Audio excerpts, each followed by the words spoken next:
So मला question आलेला आहे. मी लास्ट व्हिडिओ बनवला होता पण तो क्लिअर नव्हता, त्यामुळे हा व्हिडिओ मी पुन्हा बनवते.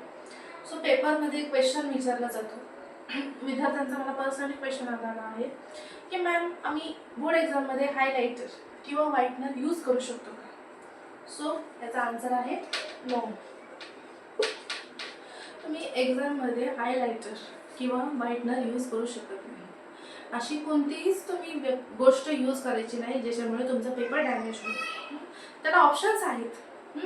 सो हायलाईट आपण हायलाईट कशासाठी करतो? जेव्हा आपण नोट्स काढतो, इम्पॉर्टन्स दाखवतो, एका इम्पॉर्टंट IMP नोट्स काढतो तेव्हा आपण हायलाईट करतो.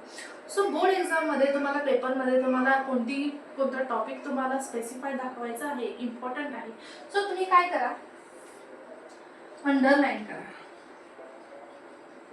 अंडरलाईन करा. तुम्ही पेन्सिल घ्या आणि त्याला डबल अंडरलाईन करा.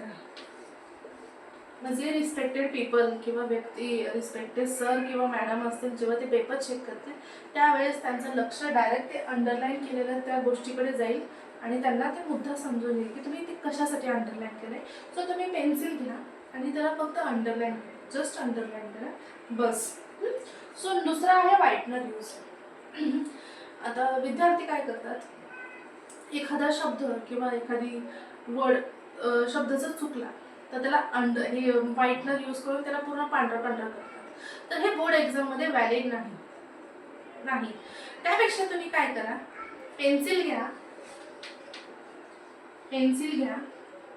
आणि जर समजा तुमचा एखादा शब्द चुकलाय तर तुम्ही त्याला काय करा, पेन्सिल घ्या आणि फक्त कट मारा आणि पुन्हा तुम्ही तुमचं रायटिंग कंटिन्यू करा, बस.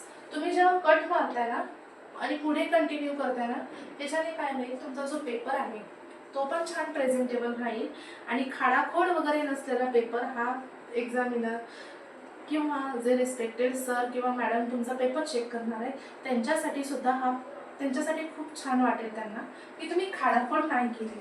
जर तुम्ही खाडाखोड करताय, भरकटल्यासारखं कुठेही म्हणजे खाडाखोड करताय, त्याच्याने तुमचा जो प्रेझेंटेशन आहे पेपरचा तो खराब दिसतो. सो अशा गोष्टी टाळाव्या. हायलायटर यूज करायच्या ऐवजी पेन्सिल घ्या आणि त्याला तुम्ही हायलाईट करायच्या ऐवजी तुम्ही अंडरलाईन करा. आणि दुसरं म्हणजे जेव्हा तुम्ही व्हाईटनर यूज करताय, तुम्हाला वाटलं व्हाईटनर यूज करायचं आहे, तिथे व्हाईटनर यूज न करता एक सरळ एक रेष दाखवा, बस. एवढंच झालं. आणि तुम्हाला अजून कोणते क्वेश्चन्स असतील तर प्लीज मला क्वेश्चन करा, मी तुम्हाला त्याचा आन्सर देते. आणि माझा व्हिडिओ जर तुम्हाला आवडला असेल तर माझ्या व्हिडिओला लाईक करा, शेअर करा आणि छानपैकी कमेंट्स द्या. थँक्यू.